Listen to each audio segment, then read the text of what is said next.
न आंडू न पांडू या कितने भी बड़े हो आप झंडू, अगर पिछवाड़े में दम है तो आओ काठमांडू। आप देख रहे हैं मैं आज काठमांडू से लाइव रिपोर्टिंग कर रहा हूँ, ग्राउंड रिपोर्टिंग। पूरे दुकानें बंद है यहाँ की, किसी में दम नहीं है यहाँ पर आकर रिपोर्टिंग करने का। इन जेनजीज ने ऐसा उत्पात मचा के रखा हुआ है कि किसी की दम नहीं है यहाँ पर आकर रिपोर्टिंग करने का। लेकिन मैं कल तक परसों तक चैनल से आया हुआ हूँ और हमारे बीच में कुछ जेनजीज है, हम पूछते हैं उनके बारे में।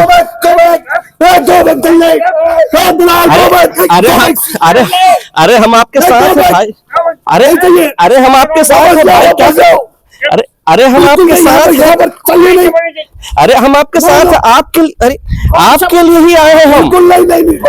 अरे दलाल वलाल कैसे बोलते हैं, ऐसे नहीं बोलना चाहिए। अरे देश में जाओ। अरे हम आपके लिए आए हैं भाई। अरे बिल्कुल नहीं, बिल्कुल यहाँ पर आप रहोगे नहीं। अरे दलाल वलाल ये क्या तरीका है यार, इतना मेहनत करके आ रहा हूँ, थोड़ा आप लोग की सुनने आया हूँ मैं। क्या प्रॉब्लम क्या है आप लोगों का? बिल्कुल नहीं, बिल्कुल नहीं। अरे यार क्या तरीका है आप लोग, मैं आपकी बात को रखने आया हूँ, आपके लिए आया हूँ। दुनिया हमारी बात को कोई सरकार नहीं सुन रही तो तुम क्या सुने? दलाल मीडिया तो कौन है? अरे दलाल मीडिया, अरे भाई गोदी मीडिया, इसका मतलब क्या दलाल मीडिया बोलोगे? दलाल अपने देश के। अरे अरे अरे लेकिन आपके देश के लिए तो हम प्योर है ना भाई, अच्छा ओरिजिनल पत्रकारिता करेंगे। हाँ एक बार ये क्या लिखा है आप लोगों ने? का वी वांट जॉब, क्या चाहिए आपको? जॉब चाहिए इनको, क्या चाहिए? क्या मतलब क्या है इसका करप्शन का? क्या कहना क्या चाहते हैं आप? हमारे देश के जवान लोग, अच्छे अच्छे जवान लोग पढ़कर बेरोजगार घूम रही है, सरकार उनकी बात सुन नहीं रही है। जवान लोग पूरा रोजगार के लिए तरस रहे हैं और नेता मंत्री के बच्चे विदेशों में जॉब कर रहे हैं, अच्छी अच्छी पढ़ाई कर रहे हैं, देश की सारी सुविधाएं उनके बच्चों को मिल रही है। हमको क्या मिल रहा है? इंस्टाग्राम, सोशल मीडिया, फेसबुक, वही मिल रहा है हमको। ये तो बहुत ही बुरा बात है, लेकिन ये सब चीज कहीं सुना सुना ही लग रहा है। लेकिन अब इस चीज के लिए हम इंडिया में तो बोल नहीं सकते कि जॉब नहीं दे रहे हैं मंत्री के बच्चे लोग। कोई सचिव बन रहा है, कोई अध्यक्ष बन रहा है, लेकिन ये गलत हो रहा है ना। नेपाल में तो बोल सकते हैं ना, ये गलत है। जो बच्चा पढ़ रहा है, लिख रहा है, मेहनत कर रहा है, उसे रोजगार मिलना चाहिए। उसके लिए नए नए साधन संसाधन सरकार को उपलब्ध कराने चाहिए। और ये तो क्लियर नेपोटिज्म चल रहा है भाई, नेता मंत्री का बच्चा लोग बढ़ रहा है।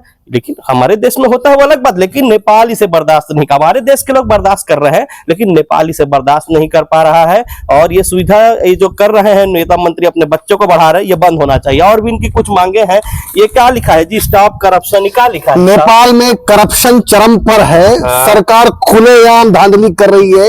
जो भी प्रोजेक्ट सरकार करती है वो 4 दिन चलता नहीं है। खुलेआम सड़कों पर धांधली चल रही है।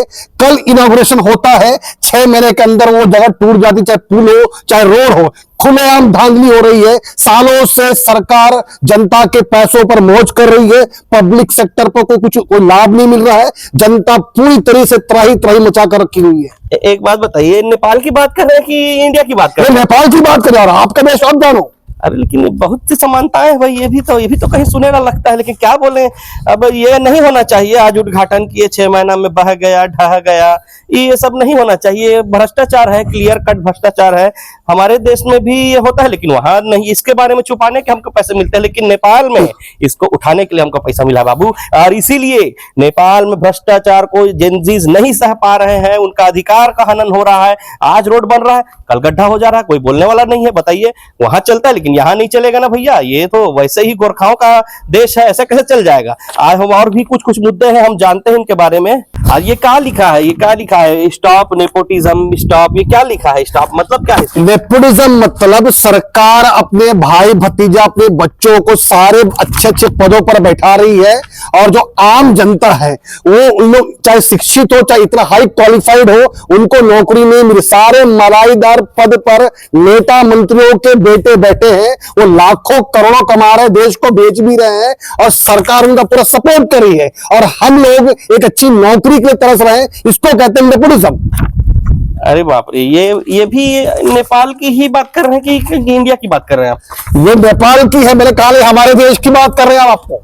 मुझे तो लग रहा है नेपाल आके कहीं मेरा ही तो नहीं कट गया। मुझे लग रहा है मेरे बारे में ही ये लोग चिढ़ा रहे हैं। लेकिन ये नेपोटिज्म, भाई भतीजावाद अच्छी बात नहीं है। इनका कहना है, आरोप है इन जेनजीज का कि नेता मंत्री के बच्चों को बड़ा बड़ा ठेका मिल रहा है। बड़ा बड़ा कुछ पेट्रोल मिला दो 20%, गन्ने का जूस 20 रुपया गिलास, ऐसा करके ये सब मिला दो। ऐसा मतलब कुछ भी ठेका मिल रहा है, कुछ भी बड़े बड़े पदों में नियुक्ति हो रही है।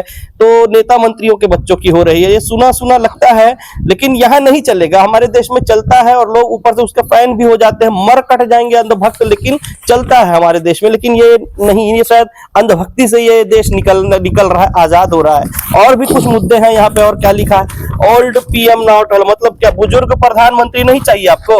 आप पत्रकार हैं, हाँ पत्रकार हैं। आप इस बात को सही तरीके से पेश करेंगे? हाँ बिल्कुल करेंगे जी। सरकारी नौकरियों में जहां पर 60 साल में आदमी रिटायर हो जाता है, हाँ। ये राजनीति ऐसा जगह, राजनीति की कुर्सी ऐसा जहां पर 70-75 साल का एक व्यक्ति जो को नाती पोते खिलाने का उम्र है, वो सत्ता संभाला हुआ है, वो देश की जवानों की भावनाओं को, देश के जवानों की उनकी जरूरतों को क्या समझेगा?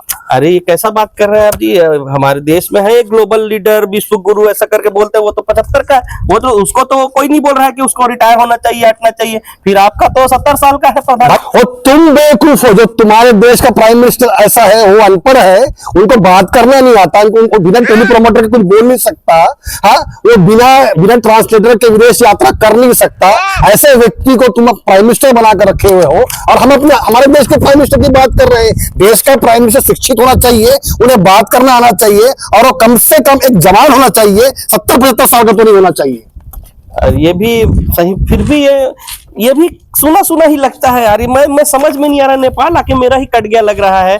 लेकिन बोल तो सही रहे हैं, थोड़ा जोश और युवा अगर प्रधानमंत्री हो तो हर तबके का वो ख्याल रख सकता है। बुजुर्ग का मरते मरते क्या कर लेगा पता नहीं, लेकिन इनको तो 70 में बर्दाश्त नहीं कर पा रहे। हम तो 75 में पहुंच चुके हैं हमारे वाले, और उसके बाद भी वो बोनस लेके आगे बढ़ूंगा बोल रहे हैं। लेकिन क्या करें, हमारे यहाँ थोड़ा सहन शक्ति ज्यादा है, क्योंकि 200 साल की गुलामी का इतिहास रहा है ना हमारा। लेकिन ये लोग नहीं सह पा रहे हैं इस चीज के लिए। और भी हम देखेंगे, वो बुजुर्ग कौन है जरा बताएंगे हमको? ईश्वर कर दो तुम। अरे पीडब्ल्यूडी मंत्री है। अरे बाप रे, अरे बाप रे, अरे माय गॉड, ओ बाप, अरे ऐसा मत करिए भाई। अरे उन्हें मारा जा रहा है, देखिए जेनजिस का आतंक देखिए। और वो देखिए कितने बेरहमी से उसे मारा जा रहा है। मैं आपको दिखा नहीं सकता, क्योंकि जैसे चुनाव आयोग के कमिश्नर ने कहा था कि हमें अपनी माता बहनों की वीडियो साझा करनी चाहिए क्या, वैसे ही इस वीडियो को साझा करनी चाहिए क्या? यही मैं सोच रहा हूँ, साझा नहीं करनी चाहिए, इसीलिए उसको कूटने दो। और वो अच्छे से मार खा रहे, क्योंकि अच्छे से मलाई भी वो खाए हुए हैं, और जेनजीज ये बर्दाश्त नहीं कर पा रहे हैं। बहुत ही खौफनाक, बहुत ही दर्दनाक मंजर है, बहुत ही ज्यादा खौफनाक है। पेटीएम पर 5,000 रुपए प्राप्त हुए। अरे वाह, मोटा भाई ने पेटीएम में 5,000 रुपए भेजे, एजेंडा वही। हाँ, तो मैं क्या कह रहा था, जेनजिस की मांग है सालों से कि नेपाल को हिंदू राष्ट्र घोषित किया जाए। उन्हें ना नौकरी चाहिए, ना नेपोटिज्म से कोई प्रॉब्लम है, ना भ्रष्टाचार से, ना महंगाई से कोई प्रॉब्लम है। उन्हें सिर्फ हिंदू राष्ट्र चाहिए, इसीलिए वो सालों से सड़कों में प्रदर्शन कर रहे हैं, और यहाँ की सरकार उसे मना कर रही, नहीं दे रही है। और यही आंधी, यही क्रांति अगर हमारे देश में हो जाए तो क्या बात है, क्या मजा ही आ जाए। इंसानियत होनी चाहिए। अरे हिंदू मुसलमान